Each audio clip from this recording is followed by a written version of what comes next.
আসসালামু আলাইকুম। সোশ্যাল কোর্সের পক্ষ থেকে সবাইকে শুভেচ্ছা। আজকে আমরা এমন একটা টপিক নিয়ে আলোচনা করব যেটা হচ্ছে আসলে সবাই আমরা ভুল করে ফেলি। যেমন অনেক সময় দেখি যে আনকাউন্টেবল কাউন্টেবল হিসাবে বিবেচিত হয়। সো আমরা এখন শিখবো যে আসলে কখন আনকাউন্টেবল নাউন কাউন্টেবল নাউন হিসাবে বিবেচিত হয়। সো এই ধরনের বিষয়গুলো কিন্তু প্রচুর পরীক্ষায় এসে থাকে। যেমন আমরা দেখি যে অ্যাডমিশন টেস্টে বা হচ্ছে যে কোনো সরকারি চাকরির প্রতিযোগিতামূলক পরীক্ষায় কিন্তু প্রচুর আসে। সো আমরা দেখি এবার তার আগে আমরা কিছু বেসিক বিষয় শিখে রাখি। সেটা হলো যে কাউন্টেবল বলতে কি বোঝায়। কাউন্টেবল বলতে বোঝায় যেই নাউনগুলো হচ্ছে আমরা গণনা করি, যেই নাউনগুলো হচ্ছে আমরা 1 2 3টা করে গণনা করি সেগুলো হচ্ছে কাউন্টেবল, আর যেগুলো গণনা করা সম্ভব না সেগুলো হচ্ছে আনকাউন্টেবল। ওকে, তাহলে দেখেন এই যে রাইস, আই ইট রাইস মানে আমি ভাত খাই। সো রাইসটা কি ভাতকে আমরা কখনো গণনা করি? গণনা করি না। তাহলে রাইস যদি গণনা করা যায় না তাহলে এটা হচ্ছে আমাদের আনকাউন্টেবল। ওকে, আর অ্যাপল দেখেন আপনি বাজার থেকে 1 কেজি অ্যাপল কিনে নিয়ে আসলেন, আপনি কিন্তু সেগুলো গুনে গুনে বলতে পারবেন যে 1 কেজিতে আসলে কয়টা ধরেছে। সো সেই ক্ষেত্রে অ্যাপল কিন্তু গণনা করা যায়। তো যেটা গণনা করা যায় সেটাকে বলা হয় হচ্ছে কাউন্টেবল। এবার আরেকটা বিষয় শিখি, সেটা হলো যে যদি কোনো নাউন গণনা করা যায় মানে কাউন্টেবল হয়, যদি কোনো নাউন কাউন্টেবল হয় তাহলে তার আগে আপনি হচ্ছে এই অথবা এন বসাতে পারবেন বা দা বসাতে পারবেন, অথবা নাম্বার 1 2 3 1 2 3 4 5 এরকম করে নাম্বার বসাতে পারবেন। এবং ওই কাউন্টেবল নাউনকে আপনি প্লুরাল করতে পারবেন এস বা এস যোগ করতে পারবেন। মানে কাউন্টেবল নাউনকে আপনি চাইলে হচ্ছে প্লুরাল করতে পারবেন। সাধারণত বেশিরভাগ প্লুরাল হচ্ছে এস বা এস যোগ করে করা হয়। তাহলে কাউন্টেবলের প্রচুর ফ্যাসিলিটিস, যে কাউন্টেবল আগে আমরা এই দা বসাতে পারি, আবার নাম্বার বসাতে পারি, আবার হচ্ছে কাউন্টেবলকে প্লুরাল করতে পারি। সো দেখি আমরা কিন্তু কিছুক্ষণ আগে দেখলাম যে অ্যাপল হচ্ছে আমাদের কাউন্টেবল।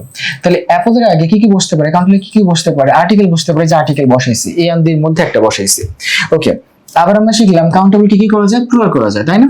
ওকে, দেখেন এই যে আমরা প্লুরাল করে ফেলছি, যে এর যোগ করে ফেলছি, অ্যাপলস করে ফেলছি। আর এই কোনো কাজই হচ্ছে আনকাউন্টেবল করতে পারি না। আমরা প্লুরালও করতে পারি না, আমরা এস বাই এর যোগ করতে পারি না, মানে প্লুরালও করতে পারি না। আবার হচ্ছে এর আগে আমরা এই অথবা এনও বসাতে পারি না, তবে বিশেষ ক্ষেত্রে নির্দিষ্ট করলে দা বসে। এই এন আমরা কখনোই বসাতে পারি না, বাট বিশেষ ক্ষেত্রে হচ্ছে দা বসে। তাহলে যে নাউনটা গণনা করা যায় না সেটার আগে কিন্তু আমরা হচ্ছে আর্টিকেল এই অথবা এন বসাতে পারি না। ওকে, তো দেখি তো।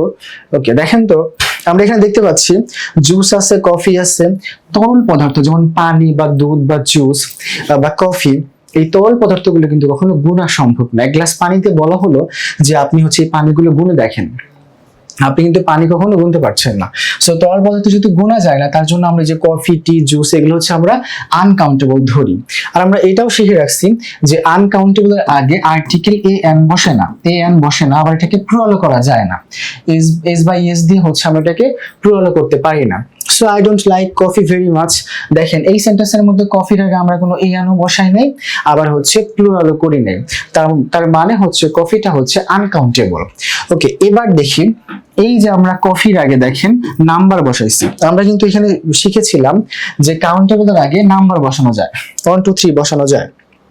এখন দেখেন এই যে কফির আগে আমরা হচ্ছে নাম্বার বসাইছি, মানে 2 বসাইছি, তাহলে এই কফি তো গুণা যায় না। তাহলে আমরা 2 কিভাবে বসালাম? তাহলে কি আমরা ভুল করলাম? ওকে, কফিটা হচ্ছে আনকাউন্টেবল ছিল, বাট এখানে কাউন্টেবল হবে। আর কাউন্টেবল হলে তো আমরা সংখ্যা বসাতেই পারি, আবার প্লুরালও করতে পারি। দেখেন এস যোগ করেছি, প্লুরালও করতে পারি। এখানে হচ্ছে কাউন্টেবল হবে, কিন্তু কাউন্টেবল কেন হবে এখানে?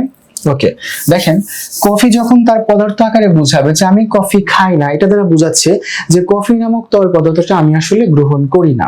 কিন্তু এখানে বোঝাচ্ছে 2 coffees and an orange juice please. আচ্ছা, রেস্টুরেন্টে আমরা বলি না যে আমাকে 2টা কফি আর হচ্ছে একটা অরেঞ্জ জুস দেন? আচ্ছা, তাহলে হচ্ছে আমরা রেস্টুরেন্টে গিয়ে আমরা হচ্ছে এই তরল পদার্থটাকে মেনলি না বুঝিয়ে আমরা 2 কাপ কফি বুঝাচ্ছি। 2 coffees দ্বারা বোঝাচ্ছি যে হচ্ছে আমরা 2 কাপ কফি চাচ্ছি। 2 কাপ কফি চাচ্ছি মানে আমরা কফিটা এখানে আমরা কাপ ধরে গুনতে পারতেছি যে 1 কাপ 2 কাপ, এই যে গণনা করতে পারতেছি। এই জন্য আমাদের এই কফিটা হচ্ছে এইখানে হয়ে যাবে কাউন্টেবল নাউন। তাহলে যেহেতু কাউন্টেবল নাউন, তাহলে তার আগে আমরা কি বসাতে পারি? নাম্বার বসাতে পারি, আবার কিন্তু এস বাই এস দিয়ে প্লুরালও করতে পারি। এই জন্যই হচ্ছে আমাদের এখানে কফিটা হয়ে গেছে হচ্ছে কাউন্টেবল নাউন। তারপর দেখলাম যে আনকাউন্টেবল নাউনও বিভিন্ন প্রয়োজনে বিভিন্ন জায়গায় কাউন্টেবল হয়ে যায়। এই যে এন অরেঞ্জ জুস, এই যে এই এন বসাইছি, আমরা আর্টিকেল বসাইছি। আমরা জানি যে যখন কোনো কিছু কাউন্টেবল হয় তখন তার আগে আমরা আর্টিকেল বসাতে পারি, এই এন বসাতে পারি। বা দা বসাতে পারি। তো যেহেতু এই যে অরেঞ্জ জুস মানে আমি একটা অরেঞ্জ জুস চাইছি আর দুইটা কফি চাইছি, মানে নির্দিষ্ট করে বলে দিছি বা হচ্ছে স্পেসিফিক বলে দিছি যে হচ্ছে একটা হচ্ছে আমাকে অরেঞ্জ জুস দেন, এই যে একটা এই বাই আন্দারে এক বোঝায়, তাহলে আমরা এখানে কিন্তু এই অরেঞ্জ জুসটা হচ্ছে আমাদের এক গ্লাস চেয়েছি, আমরা এখানে গ্লাস বোঝাচ্ছে, তো সেই ক্ষেত্রে এখানে অরেঞ্জ জুসটা কিন্তু কাউন্টেবল হয়ে গেছে। ওকে, এবার আমরা হচ্ছে এটা দেখি, I can't work here, there is too much noise. দেখেন তো এই যে মেয়েটা দেখতে পাচ্ছি যে হচ্ছে প্রচুর হয়তো নয়েজে কাজ করতে পারতেছে না, কানে হাত দিয়ে আছে। এখন এই যে নয়েজ মানে কি শব্দ। আচ্ছা আপনি কোথাও পড়াশোনা করছেন, চারপাশে প্রচুর শব্দ, আপনি শব্দ থাকলে তো পড়াশোনা করতে পারতেছেন না।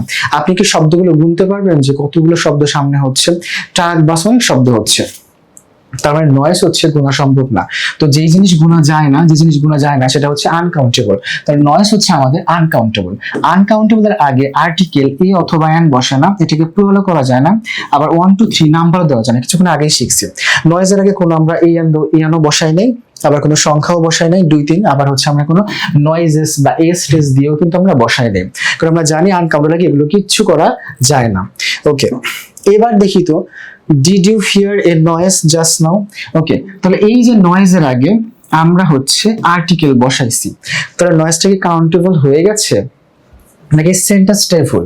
সো আজকের কুইজটা হচ্ছে এই সেন্টেন্সটা ভুল মানে এই সেন্টেন্সটা হচ্ছে রং, এই সেন্টেন্সটা রং নাকি হচ্ছে এই নয়েজটা কাউন্টেবল, এই সেন্টেন্সটা কি কোনো রং নাকি কাউন্টেবল? সবাই বুঝে সঠিক উত্তর দিব যদি আমরা বিষয়টা বুঝে থাকি। সো আশা করি আমরা সবাই বুঝেছি, সো সবাই আমরা বুঝে সঠিক উত্তর দিব। ধন্যবাদ সবাইকে, আজকে এই পর্যন্তই।